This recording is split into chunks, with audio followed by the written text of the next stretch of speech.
5 years after little Summer Wells disappeared from her home in rural Tennessee, most people assumed the case had gone cold. Then, in November 2025, everything changed. TBI agents, alongside the FBI, suddenly showed up at a property on Van Hill Road nearly 10 miles away from where Summer was last seen. They were following a new lead. What did they find? Why there, after all these years? And why, with over 7,000 tips and 0 arrests, is Summer Wells still the subject of an active Amber Alert? The truth behind that search might be darker than anyone expected.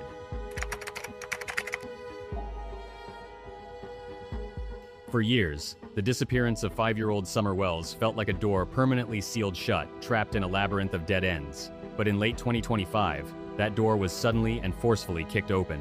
Forget the old, convoluted timelines for a moment. Let us transport you straight into the most explosive and recent development in this ongoing investigation. Out of nowhere, the TBI, backed heavily by federal agents, launched a massive, coordinated search operation at the 3,500 block of Van Hill Road. This specific location sits precisely 9.5 miles, roughly 15 kilometers away from the Ben Hill Road home, where the little girl vanished into thin air. The sudden swarm of law enforcement in this remote, heavily wooded stretch of Greene County sent shockwaves through the community. Authorities confirmed they were acting on a highly credible, investigative lead. But the crucial question echoing through every true crime dashboard is, why now? After more than 4 years of stalled progress, what specific piece of data, what hidden digital footprint, or what whisper in the dark finally pointed law enforcement toward this exact rural stretch?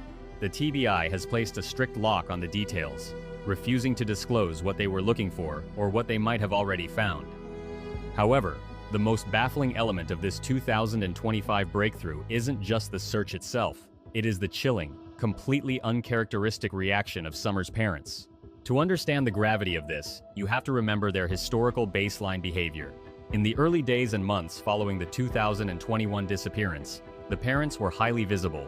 They were a constant presence on national television, sitting on the stage with Dr. Phil, doing lengthy interviews with local news stations, and speaking endlessly to independent content creators. They were vocal, defensive, and eager to broadcast their narrative to anyone holding a microphone. But the moment the Van Hill Road search made headlines, a profound and heavy silence fell over the family. The very parents who once sought the camera's lens have now severed all ties with the media. At the exact moment when a glimmer of hope or a vital clue emerges, a moment when most families of missing children would be pleading with the public for more information, they have chosen to firmly shut the door. This abrupt retreat was perfectly captured during a recent news broadcast. When local media attempted to reach out to the family for a statement regarding the new federal search, the response was a resolute rejection. During the news report, the reporter stated clearly, They are waiting to hear more from the TBI and, quote, otherwise, it is just more drama and stirred pain, so there was nothing to say, end quote. We reached out to Hawkins County Sheriff Ronnie Lawson, too, and have yet to hear back. We also stopped by his office today and were told that he wasn't in. more drama. It is a highly specific, polarizing choice of words that has left analysts stunned. For a family waiting for their child, a massive law enforcement mobilization is typically viewed as a beacon of progress, not mere drama. This stark withdrawal has ignited a firestorm of speculation. Is this silence a trauma response from a family exhausted by years of public scrutiny? Or is it a calculated tactical retreat, guided by the fear that new evidence unearthed at Van Hill Road might contradict their long-standing story?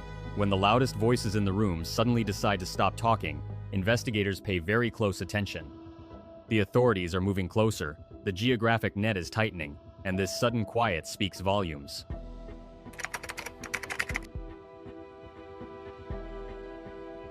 To truly understand why investigators remain haunted by this case, we must strip away the emotional noise and look strictly at the hard data. Let's reconstruct the late afternoon of the 15th of June, 2021, not as a tragic story, but as a mathematical and logical impossibility. The entire mystery of Summer Wells hinges on an unbelievably narrow window of time and space, challenging everything we know about how crimes operate in the real world. The geography of the scene is highly condensed. The distance from the front yard, where Summer was last seen helping her mother and grandmother plant flowers, to the basement door, is approximately 15 meters, or roughly 50 feet. It is a distance an adult can cross in just a few strides. Yet, within this microscopic geographic footprint, a 5-year-old girl evaporated into thin air. The timeline provided by the family creates a massive data gap that defies standard logic. According to her mother, Candace, Summer wanted to go inside to play with her brothers. Candace watched her walk into the house, then turned her attention away for what she insists was barely the blink of an eye. During a tense, nationally televised interview on the Dr. Phil show, the exactness of this timeline was put under a microscope. Then I went back outside to my mom's camper, which was right next to the house, and I had to fix her knee brace for her. Okay, she had a knee brace on? Yeah. And that took? Only 2 minutes. Okay. And then what'd you do? I went back in the house. When you went back in, what'd you see? And the 3 boys sitting there watching TV. Okay. And no Summer? No Summer. Okay, what'd you do then? I asked the boys where she was at, and they told me that she went downstairs to play with her toys. Okay. Would she do that? Would she say, hey, I'm going downstairs to play with my toys, or would she just go? No, she'd tell the boys. What'd you do then?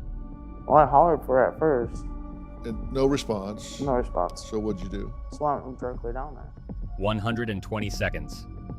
In that astonishingly brief window, the official narrative asks us to believe that a phantom intruder breached the property, navigated to the basement, located Summer, subdued her without a single scream, and carried her away completely undetected.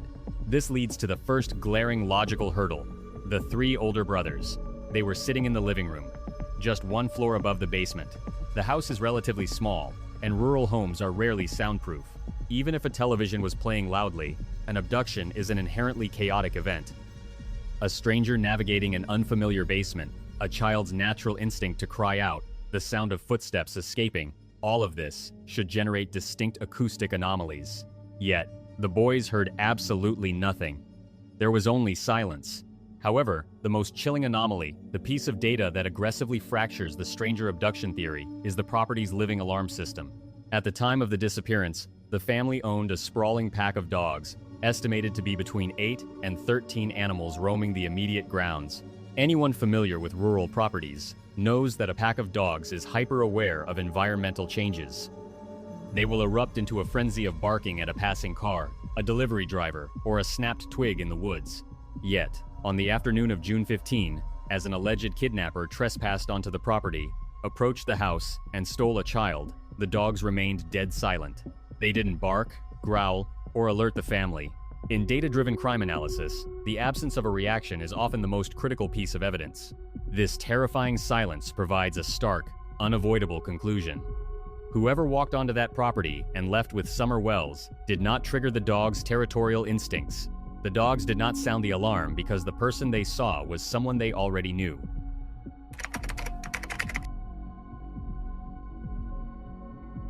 Despite the glaring anomalies in the timeline and the eerie silence of the guard dogs, the family has fiercely maintained a singular, unyielding narrative from day one.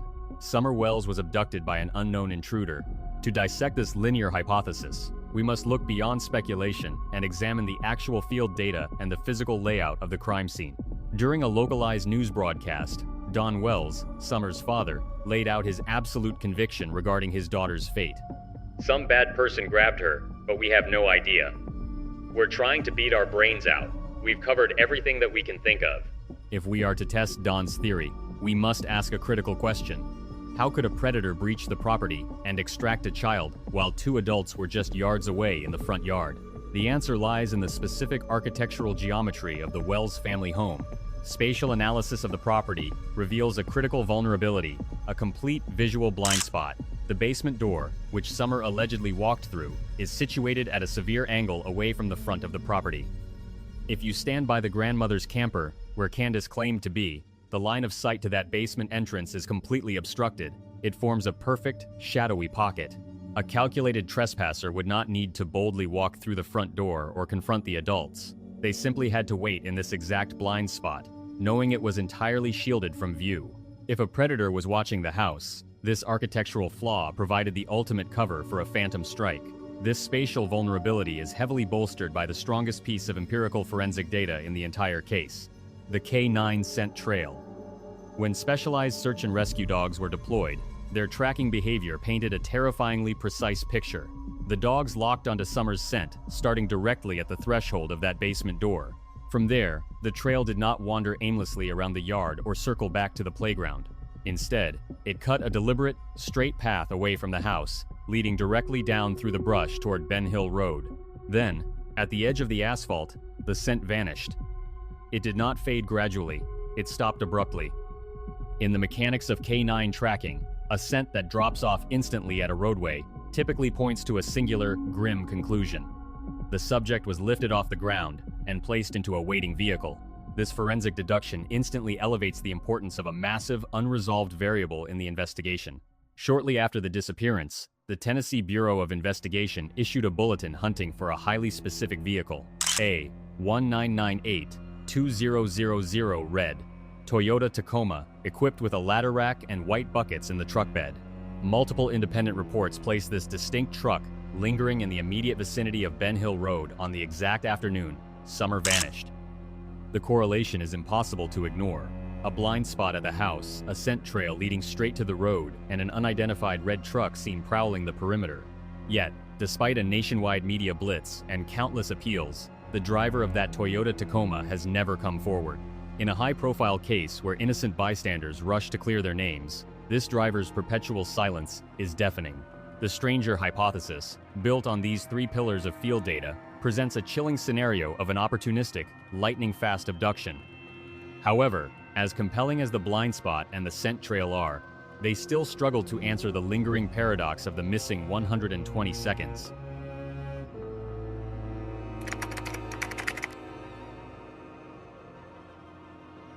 If the stranger abduction theory feels mathematically impossible, we must pivot to a much darker, statistically more common reality.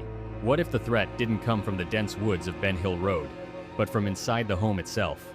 This brings us to the covert incident hypothesis, a chilling scenario where a tragic domestic accident spirals into a desperate, high-stakes cover-up. To comprehend this theory, we must analyze the psychology of panic. If an accident occurred, why wouldn't the parents immediately dial 911? The answer lies in the deeply unstable environment of the household and the paralyzing fear of Child Protective Services. The family was already living on the edge, constantly scrutinized by neighbors and authorities. If a fatal accident happened due to severe neglect, the parents knew the immediate and devastating consequence. They would lose custody of their 3 remaining sons. Faced with the permanent fracturing of their family and potential criminal negligence charges, a split-second, adrenaline-fueled decision to hide the truth becomes a terrifyingly plausible psychological response.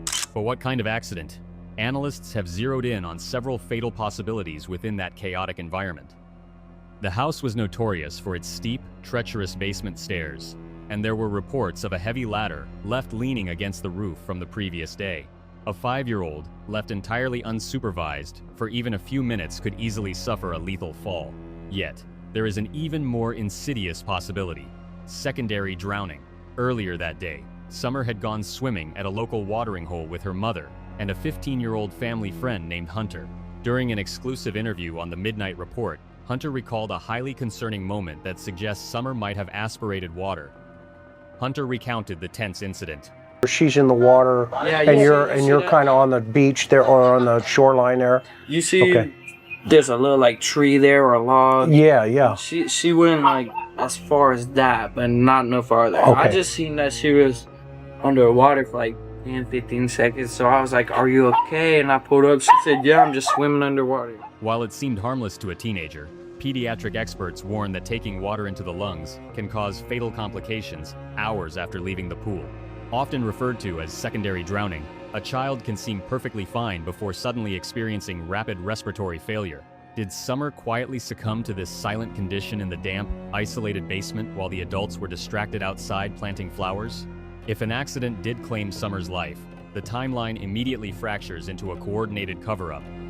The mechanics of such a massive secret require rapid displacement of evidence, which introduces the most controversial clue in the entire case: the 5:30 p.m. Exxon sighting.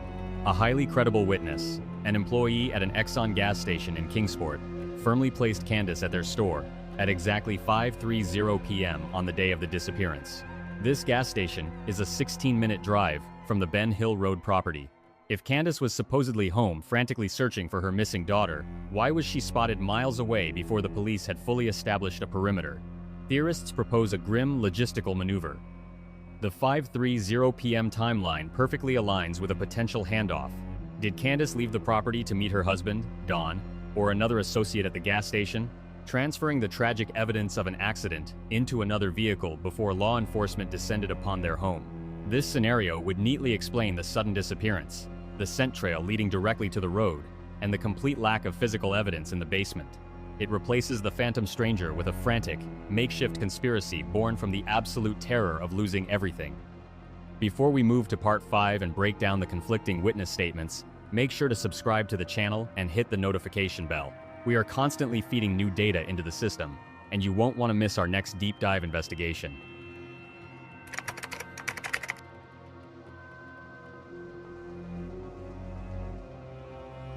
In any rigorous criminal analysis, human memory is the most volatile variable. When we cross-reference the testimonies of the key witnesses in this investigation, the resulting data doesn't just misalign, it actively collides. To understand the depth of the deception surrounding Summer Wells, we must split-test the narratives of the two people who spent the most time with her on that final afternoon: her mother, Candace, and the 15-year-old family friend, Hunter. By putting their statements side by side, we invite you to evaluate who is manipulating the timeline. The most glaring data fracture occurs during a seemingly mundane stop at a local grocery store. In a missing child investigation, time is the ultimate currency, and here, the accounts are entirely incompatible. According to Candace's official televised statements, this grocery run was a quick, surgical operation, a brief 5 to 10 minute stop to grab milk and a few essentials, before immediately heading back to the property. Hunter's testimony, however, aggressively shatters this narrative. During his independent interviews, the teenager firmly insisted that Candace and the grandmother left him and Summer waiting in the sweltering car for nearly an entire hour, 50 missing minutes. In a timeline where the alleged abduction supposedly occurred within a microscopic 120-second window, an hour of unaccounted time is a catastrophic anomaly. If Hunter is telling the truth, Candace's entire sequence of the afternoon collapses, shifting the exact time they actually returned to Ben Hill Road. What were the adults doing inside or around that store for an hour? More importantly, why systematically shrink the timeline? When witnesses compress time in official statements, it is rarely an accidental miscalculation. It is often a calculated mechanism to camouflage unaccounted for activities and rapidly fast-forward the narrative to the moment of the disappearance. But the human deception pales in comparison to the contradictions found in the physical field data. If you are already struggling to reconcile the conflicting timelines, prepare for a geographical paradox that seemingly defies the laws of physics. Earlier in this breakdown, we analyzed the K9 scent trail that bolted straight from the basement door down to the asphalt of Ben Hill Road, the ultimate signature of a vehicular getaway. However, days into the massive grid search, a specialized team uncovered a horrifying counterclue: distinct, child-sized footprints, isolated high up on a steep, treacherous mountain ridge located on neighboring properties. This physical data creates a staggering logical short circuit. How does a 40-pound 5-year-old independently scale a rugged, elevated incline that severely challenges even trained search and rescue teams? The terrain on that ridge is unforgiving, choked with dense foliage, sharp drops, and dangerous wildlife. It is physically impossible for her to have navigated to that altitude alone. Yet, if an intruder orchestrated a lightning-fast extraction down at the paved road in a waiting red truck, why are Summer's footprints branded into the dirt of a high-altitude ridge moving in the opposite direction? These physical clues outright deny each other. Was the scent trail at the road a carefully engineered decoy?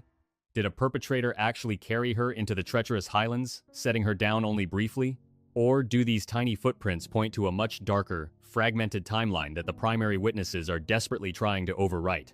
When the physical evidence fundamentally contradicts the human testimony, the truth is usually hiding in the terrifying, unspoken space between them.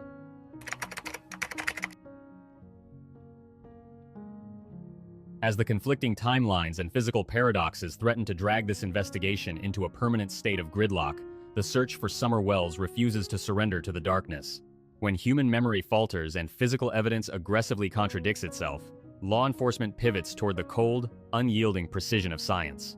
In this relentless pursuit, the narrative dramatically shifts from the murky, speculative shadows of the basement to the bright, highly structured laboratories of forensic technology, offering a profound beacon of hope. At the 2-year mark of her disappearance, the National Center for Missing and Exploited Children, NCMEC, in a powerful collaboration with the TBI, deployed one of their most advanced and emotionally resonant investigative tools, the age-progressed photograph. This is not a mere digital filter, an artificial intelligence guess, or a simple software morph. It is an intricate, highly scientific fusion of human anatomy, genetics, and world-class forensic artistry. The creation of an age-progressed image is an exhaustive, painstaking process. Forensic imaging specialists spend upwards of 8 continuous hours meticulously reconstructing a single face. To accurately predict how a 5-year-old child will visually mature over several years, these artists cannot rely on creative guesswork. They require a comprehensive biological blueprint to anchor their projections in absolute reality. To achieve this, the specialists analyze an extensive array of reference photos. They dissect the distinct facial architecture of Summer's parents, Dawn and Candace, looking specifically at how their faces developed during their own childhood and adolescent years. Furthermore, they cross-reference high-resolution images of her 3 older brothers to establish a definitive family baseline. By mapping this genetic lineage, forensic artists can scientifically anticipate the precise trajectory of Summer's craniofacial development. They carefully project the unseen biological mechanics, how her jawbone structure will naturally widen and set, how her cheekbones might elevate, how the cartilage in her nose and ears will continue to grow, and how the overall geometry of her face will elongate as she leaves her toddler years behind. Yet, amidst this complex anatomical synthesis, certain fundamental features remain virtually immutable. The artists pay hyper-focused attention to the specific shape, spacing, and distinct tilt of her eyes. These are the unique, defining characteristics that rarely change, regardless of age, trauma, or a drastically altered environment. The primary objective is not to create a generic portrait of a slightly older child, but to capture the unmistakable, living essence of Summer herself. NCMEC relies on the psychological phenomenon where a passing stranger, a teacher, or a neighbor might not recognize the overall facial structure, but will lock on to those specific eyes and experience a sudden, undeniable spark of recognition. Behind the glowing monitors, this forensic endeavor carries a heavy emotional weight. The artists at NCMEC immerse themselves so deeply into the visual lives of these missing children, studying their smiles and their innocent expressions, that they often form a profound personal connection to the case. Their work is a quiet labor of love and a loud declaration of resilience against the passage of time. This technological advancement serves a vital strategic purpose. It ensures that the nationwide Amber Alert remains fiercely active, constantly refreshing the public's memory with an updated, accurate visual target rather than a stagnant missing poster. Furthermore, the authorities have pledged a relentless commitment. They will release a newly synthesized age-progressed photo every 2 years until Summer reaches adulthood. It is a powerful, unyielding message, broadcasted to whoever might be holding her. The world is not stopping, the technology is constantly adapting, and the search for the evolving face of Summer Wells will never be abandoned.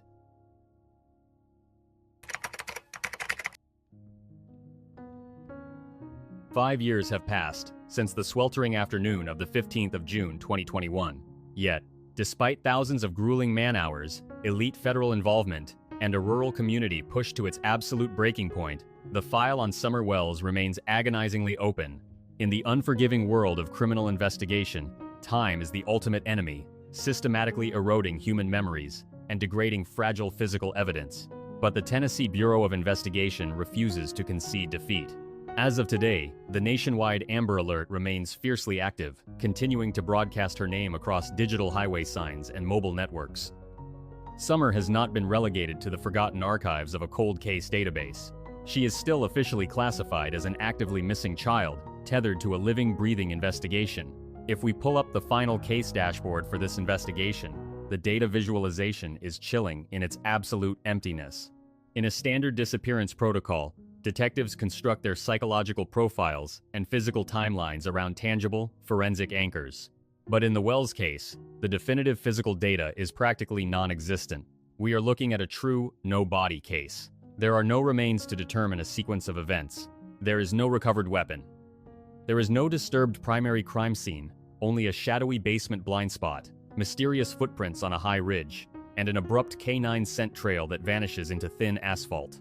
Instead of relying on hard forensic facts, investigators are trapped in a suffocating web of human deception.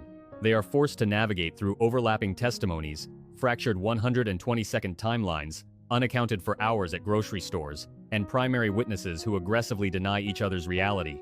Because of this massive forensic vacuum, the official suspect pool remains as wide open today as it was on the very first night of the search. The authorities have made one uncompromising fact abundantly clear. Absolutely no one has been cleared from this investigation. The unidentified stranger prowling in the red Toyota Tacoma remains a haunting, unresolved variable. Simultaneously, the parents, Dawn and Candace, remain firmly planted under the investigative microscope. The recent 2025 federal raid at the remote Van Hill Road property, coupled with the family's sudden, calculated media blackout, only amplifies the darkest suspicions.